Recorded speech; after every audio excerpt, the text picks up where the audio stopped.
ako ng mga lunch na kinuha nyo kahapon sa akin, ha?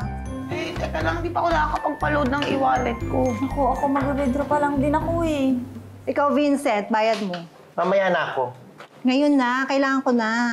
Eh bakit ba ako ang kinukulit mo ng kinukulit? Eh di ba sila nga o mamaya pa magbabayad? Eh kasi sila, pag sinabi nilang mamaya, mamaya talaga. Ikaw, yung mamaya mo, bukas pa yon. Eh kailangan ko na ng pambayad para sa lunch na di-deliver mamaya. Eh kasi naman ang mahal-mahal ang mga paninda mo. Ah, naisip mo yan? Ngayon nagrereklamo ka, kung wala ka palang pera, bakit ka kumuha? Nung nagugutom ka, hindi mo inisip yan. Ngayong bayaran na, nagrereklamo ka. Ha? Chine-tsempo mo talaga na gutom kami, tsaka mo sasabayan na pagbibenta para wala nga naman kaming choice. O-order na nga kami. Tama si Tere. Kung namamahalan ka, edi huwag kang kumuha. Tingnan mo ako, nagbabaon ako dito. Eh, kung nagugutom ko na, baka gusto mo? Actually, nagugutom ako. 350.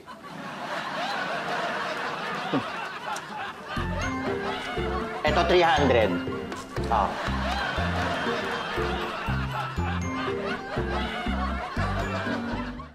Eh, pare-pareho ang mga kinakain nyo, ha? Huwag niyong sabihin galing lahat yan kay Tere. Eh, oo. Hindi kasi kami nakapagbaon eh. Ayun. Kaya pinatulan nyo ang mga paninda niyang mahal. Eh, okay lang naman. Pupayag naman siyang 2 gigs eh. Yun na nga. Kaya umaabuso yung taong yun eh. Kasi ini-encourage nyo pa. Hinahayaan nyo na makapagbenta ng mga mamahaling mga pagkain dito. Alam nyo ako, never akong o-order sa kanya bilang protesta sa mga mamahalin ng presyo. O bahala.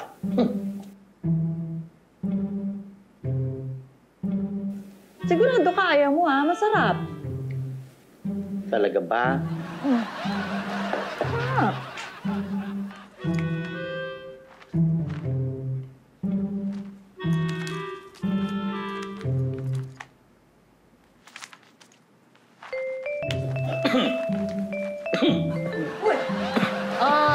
Ayan! Nagkukunwari ka pa kasi. O, eto. Minom ka. Sir. 300. Yes!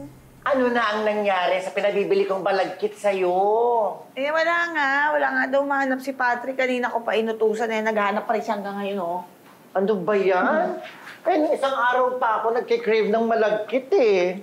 Ako sabi ko naman sa'yo, may makukuhanan ako. Eh kung umorder ka na, eh di may kinakain ka na ngayon.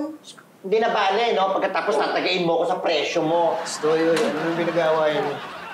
Eh, ito po kasi si Tere, ang mamahal ng mga tindang pagkain. Ay naku sir, huwag kayo maniwala. Kuripot lang to. Stoyo, tama na muna. Tapusin niyo muna yung trabaho ninyo, ha? Tay! Oy, anak! Ay, hello po. Sino kasama mo? Ay, ako lang po kasi inutusan po ako na naihatid yung cupcakes. Ay, Ate Mara, ito na po. Ay, ito na ba? Salamat. Ang bayad na daw po yan. Thank you po. Salamat. Thank Sige you po. din. Ito ka muna sa opisina na. Ay, Sige sige, mo lang ako. sige po. Oh, akla. Ay, mag-cupcake ka muna. Naku, sorry. Wala talaga ako sa mood mag-cupcake ngayon. Although, paborito ko talaga yung cupcake ni Mami Elsa. Pero talagang malagkit ang kinikrave ko. Okay lang yan. Naintindihan ko. Ah, sir, gumagawa po ba ng malagkit si Mami Elsa? Alam ko gumagawa rin, pero parang hindi pa siya nagbebenta. Ay, sayang. Sigurado ako, di hamak na mas masarap yon at mas mura. Ako, ewan ko sa'yo. Makunat ka lang kasi dahil matanda ka na.